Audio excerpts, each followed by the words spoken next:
What makes a leader truly great? Is it power, vision, or is it the ability to rise through struggle, to face defeat, and still press on?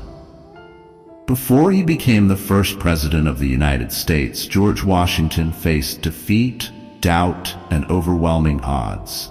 But through resilience, wisdom, and determination, he emerged as a beacon of leadership. In this video, we'll uncover the lessons hidden in Washington's words and the story of his life. His legacy is not just for the history books, but for anyone striving to overcome obstacles today. George Washington's journey to success wasn't easy. His story is one of grit and determination, full of struggles that would have broken a lesser man. Born in 1732 to a family of modest means, Washington's early life was marked by the loss of his father at the age of 11. Without the opportunity for a formal education, he had to rely on his own skills and self-discipline to rise through the ranks of society. Washington first made a name for himself as a soldier during the French and Indian War. But victory wasn't immediate. He endured both failures and hard-fought wins that taught him the value of patience, strategy, and resilience.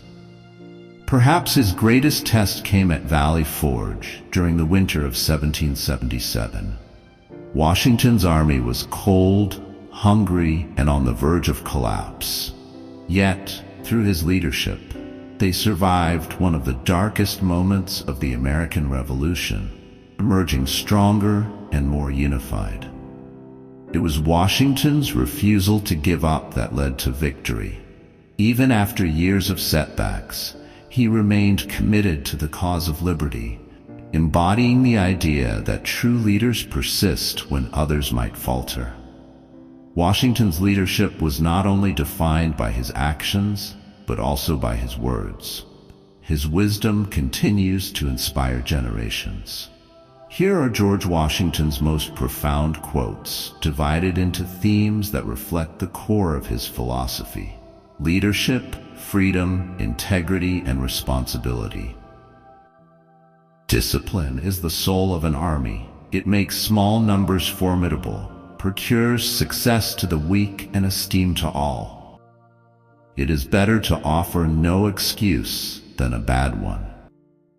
To be prepared for war is one of the most effective means of preserving peace.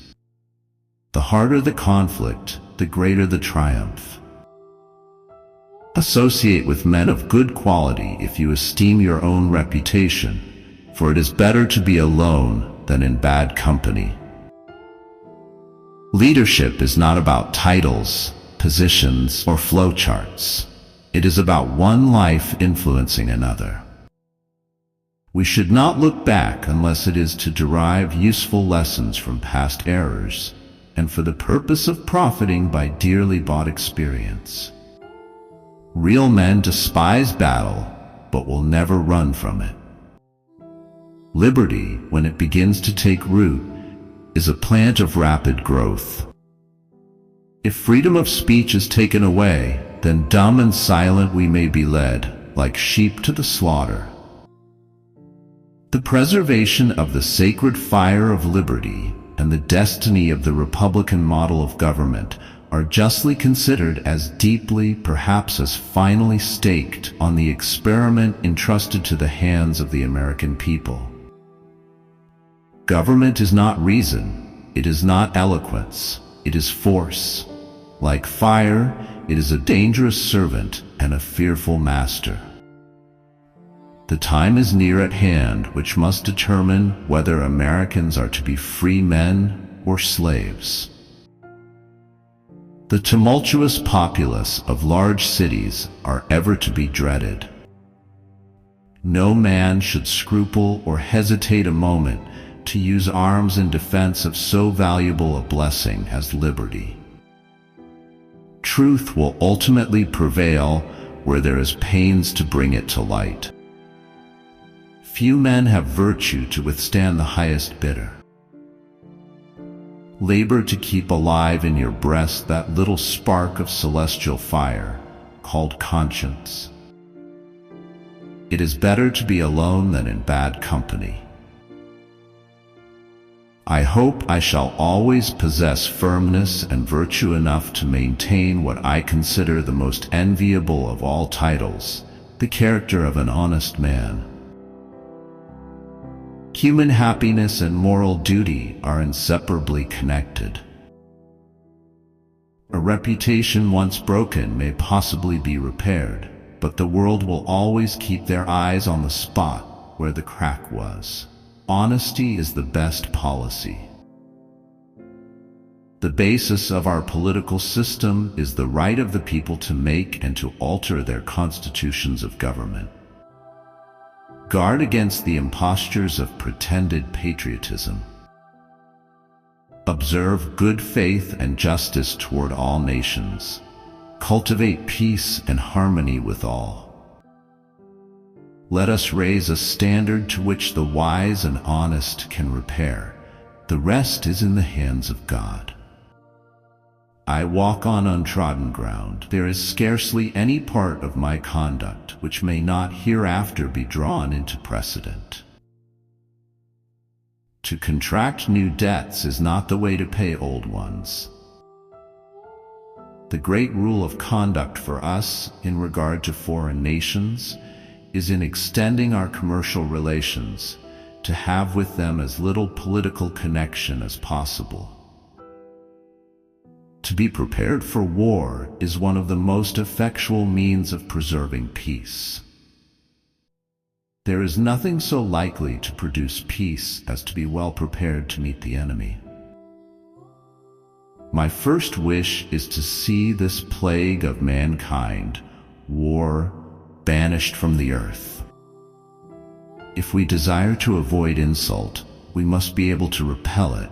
If we are inclined to be insulted, we must be prepared to defend ourselves.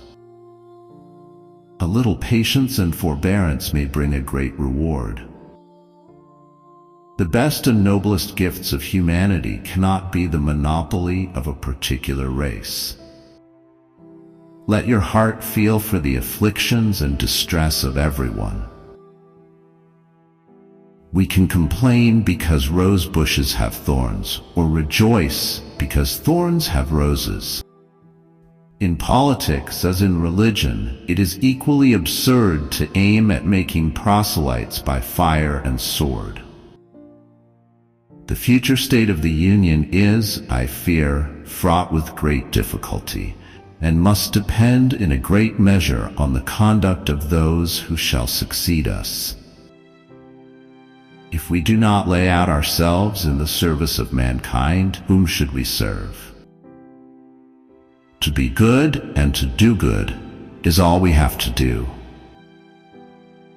A people who are disarmed and without arms are slaves. The people should not be afraid of their government. The government should be afraid of its people. It is the first responsibility of every citizen to question authority. The time is near at hand which must determine whether Americans are to be free men or slaves. Let us raise a standard to which the wise and honest can repair. The rest is in the hands of God. A few men can be trusted with great power. The principles of the government must be that of reason and justice. Perseverance and spirit have done wonders in all ages.